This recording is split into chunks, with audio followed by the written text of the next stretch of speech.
Hello everyone and welcome back to yet another video. In this video, I will show you that how you can create a private Discord server in MidJourney. So without wasting any further time, let's get started. So here as you can see that I am in MidJourney. So you have to go into our newbie chat. Here you can see I am here in newbie and you can see a lot of people are generating their images.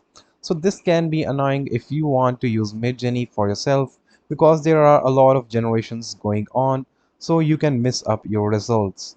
So what are you going to do is just type here slash subscribe, and here you can see the subscribe button. Just click on this and press the enter key. Now here you can see it asks you to manage your account. So click on this and click on visit site button. Now you will have to verify your human, and here you can see your billing and plans. Now you will have to buy a basic plan or a premium plan or a premium plan if you want to. So after you have bought your plan, they will create a private server for you in Discord.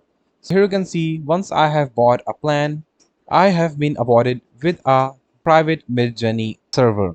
Here no one will be generating images except me, so I can type in whatever I want here and it will generate the results for me. So that's how you can create a private server for MidJourney in Discord. I hope this video was useful for you. Don't forget to like and subscribe to our channel. Thanks for watching and see you in the next video.